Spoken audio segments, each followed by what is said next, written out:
हमारे बीच सर्वोच्च भारतीय नागरिक सम्मान पद्म विभूषण से सम्मानित श्री यर्लगड्डा लक्ष्मी प्रसाद एक प्रतिष्ठित भारतीय लेखक और साहित्यकार के रूप में जिनकी पहचान है, जो राजनीतिज्ञ हैं, जो तेलुगु भाषी होने के बावजूद आंध्र प्रदेश हिंदी अकादमी के अध्यक्ष रहे और आंध्र विश्वविद्यालय विशाखापट्टनम में हिंदी के लंबे वक्त तक आप प्रोफेसर भी रहे, वहीं आंध्र प्रदेश के पूर्व राज्यसभा सदस्य भी रहे। अपने महती योगदान के लिए आपको आंध्र प्रदेश राजभाषा आयोग, आंध्र प्रदेश तेलुगु भाषा अभिवृद्धि संस्था, आंध्र प्रदेश हिंदी अकादमी के अध्यक्ष के रूप में मनोनीत किया गया। पूर्व मुख्यमंत्री एन.टी. रामाराव के बहुत करीब आपके रचित उपन्यास द्रौपदी हेतु 2009 में साहित्य अकादमी का आपको सर्वोच्च पुरस्कार दिया गया और तीसरी सर्वोच्च जो हमारी लोकसभा थी उसमें पद्म भूषण से आप सम्मानित हुए 2016 में। और विख्यात साहित्यकार माननीय यर्लगड्डा लक्ष्मी प्रसाद एक यशस्वी सरस्वती के वरद पुत्र हैं। मैं उनके लिए आमंत्रित करती हूं कि वो आएँ और उनको आमंत्रित करती हूं कि सभी का स्वागत करें, क्योंकि आप विश्व हिंदी परिषद के भी अध्यक्ष। सभाय नमः। आदरणीय सत्यप्रकाश वघेल जी, रामचंद्र जांगड़ा जी, आर.के. सिन्हा जी, के.सी. त्यागी जी, सत्यनारायण जटिया जी और प्रोफेसर संध्या वात्सायन जी, विपिन कुमार जी और इस सभागार में मौजूद कश्मीर से लेकर कन्याकुमारी तक और कटक से लेकर अटक तक वाले पूरे भारत से जो विद्वज्जन आए हैं, आप सबको मैं प्रणाम करता हूं।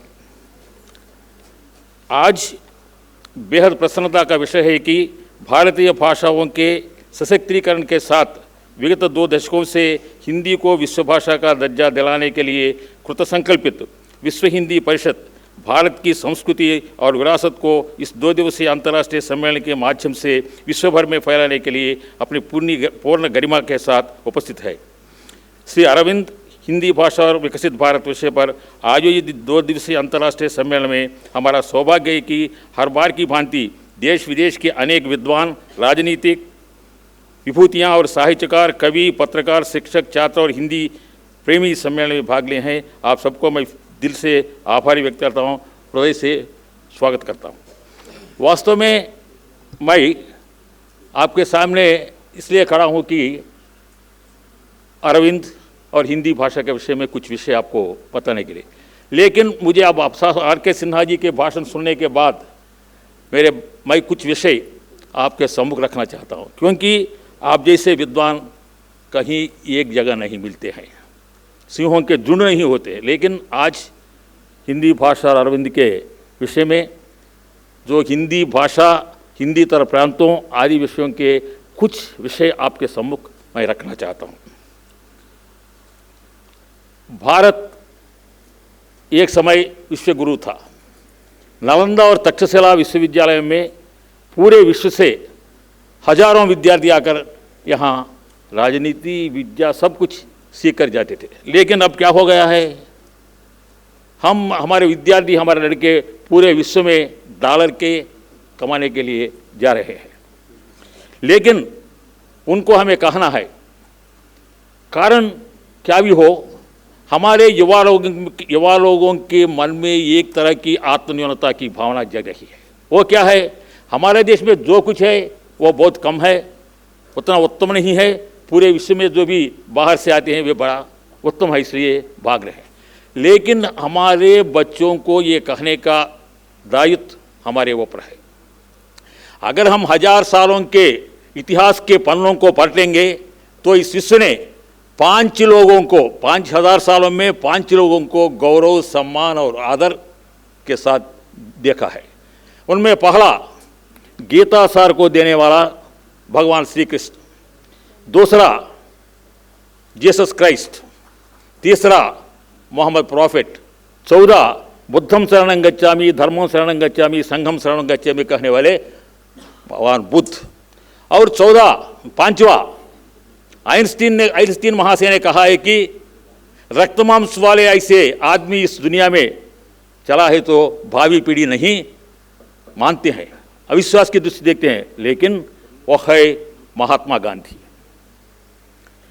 बराक ओबामा अमेरिका अध्यक्ष होने के बाद हमारे पूरे देश में छोटे मोटे नेता उनके फ्लेक्सी के बगल में अपने फ्लेक्सी लगाए हैं।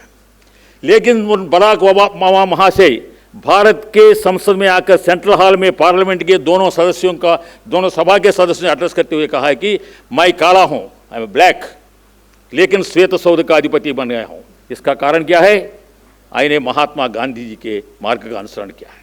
पार्लियामेंट में उन्होंने बताया है, ओबामा के गुरु मार्टिन लूथर किंग जूनियर, वे मरने के बाद अमेरिका राज्य में अटलांटा शहर में उनके हाउस को, उनके गृह को एक म्यूजियम बना है।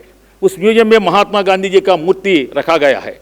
उसमें मार्टिन लूथर किंग के ये शब्द हैं, for other countries I may go as a visitor, but for India I go as a pilgrim because that is the land of Mahatma Gandhi. 5000 साल में 5 महानुभावों को इस विश्व ने आदर और सत्कार से देखा है, तो उनमें 3 श्री कृष्ण भगवान, गौतम बुद्ध और महात्मा गांधी हमारे देश में पैदा हुए हैं और पूरे विश्व में उनके भावनाओं को व्याप्त किया है और गौरव पाया है।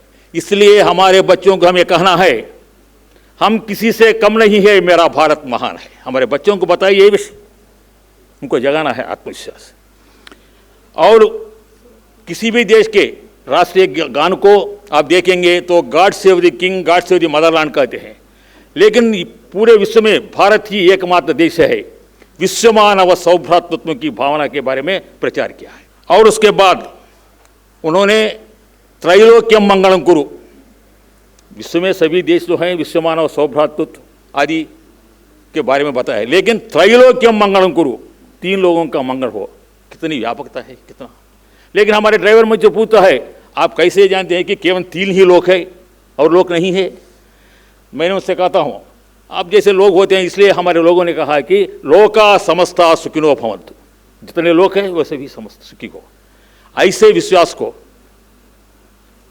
प्रचार करने वाला, व्यक्त करने वाला कोई देश या अन्य देश विश्व में नहीं है।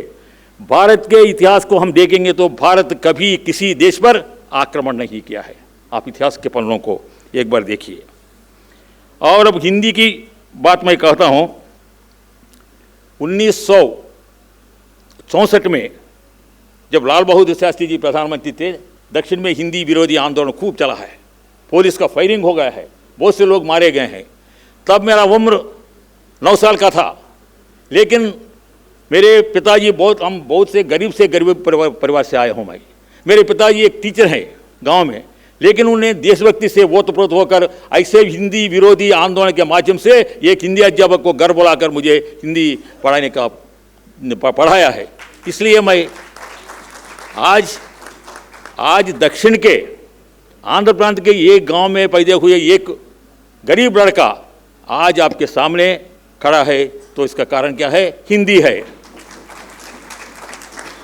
19 सालों की उम्र से महान नेता चौधरी चरण सिंह, कर्पूरी ठाकुर, लाडली मोहन निगम, रवि रे, वाजपेयी जी, अद्वानी जी, जॉर्ज फर्नांडिस, जो कभी कोई भी आंध्र प्रदेश में दौरे के लिए आते हैं, हमारे सरदार गौतु लक्षणा में हमारा नेता है, लक्ष्मी प्रसाद को बुलाओ। आज जैसे ये बंदूक के ऊपर लाइट कुछ नहीं है, लक्षणा जी बढ़ते हैं और उसके बगल में वो नेता बैठता है, आगे ड्राइवर के बगल में तो जाते हैं, एक सभा होती है, वे भाषण करते हैं, राजनारायण जी का भी हम अनुवाद करते जाते हैं। 19 सालों के उम्र से हिंदी के बारे में और कहने का एक ही वजह है कि संसदीय राजभाषा समिति होती है, सब लोग हैं, जेठिया साहब हैं, हमारे केसी त्यागी जी हैं, सब लोग। अद्वानी जी की अध्यक्षता में मैं उपाध्यक्ष का काम 5 साल किया। संसदीय राजभाषा समिति का एक दक्षिण का एक लड़का, अद्वानी जी का वो महान विशेषता है। एक बात मैं कहता हूं, हर एक शहर में नरकास, नगर राजभाषा कार्यान्वयन समिति होता है, और बड़े बड़े शहरों में 3 समितियां होती है, लेकिन पूरे भारत में नगर राजभाषा कार्यान्वयन समिति का कोई निजी कार्यालय नहीं है। जो कुछ भी अध्यक्ष होते हैं उनके साइकिल शेड में, कार शेड में ये टाइप करते हैं।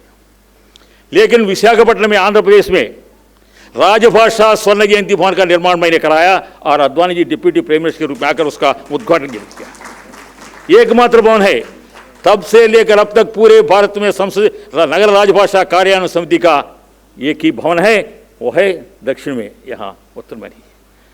मैं कहीं कहीं कभी कभी कहता हूँ मेरे मित्रों से, आपसे भी मैं अपील करता हूँ कि हिंदी को तोपने की बात नहीं है, हिंदी तोपी नहीं जाती है, हिंदी को तिलक जैसे माथे में लगाना है, हिंदी को चंदन जैसे लेपना है। तिलक की पावनता और चंदन की शीतलता हिंदी को विश्व भाषा के रूप में दे। दक्षिण में हिंदी का विरोध नहीं है। जहाँ चेन्नई में हिंदी का विरोध की बात हम करते हैं, उन दिनों में आराधना हिंदी फिल्म 1 साल लगातार चली है।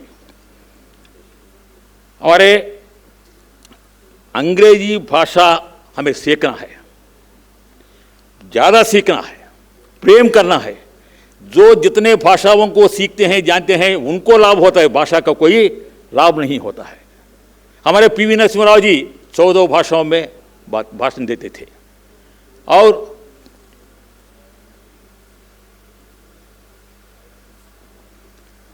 अंग्रेजी का मोह हमें क्या कर रही है? हिंदी को प्रेम करेंगे, सीखेंगे, लेकिन अंग्रेजी का मोह हमें क्या कर रही है? हमारे सभ्यता को, भारतीय सभ्यता को, भारतीय संस्कारों को और भारतीय आध्यात्मिकता को कुचल रही है। प्रेम करेंगे, सीखेंगे, लेकिन उस मोह में नहीं पड़ेंगे। क्यों?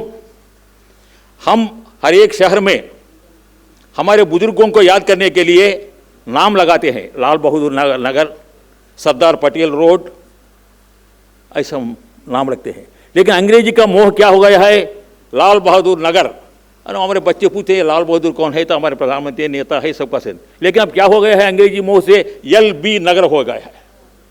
सरदार पटेल रोड है पटेल, लेकिन SP रोड हो गया है। हम अपने बच्चों को हमारे दादा परदादाओं का नाम रखते हैं, लेकिन अंग्रेजी के मोह से वो क्या हो गया है? हमारे शहर में C विश्वनाथम एक बड़े अध्यापक हैं, लेकिन अंग्रेजी के मोह में क्या हुआ है? CVN धन हो गया है।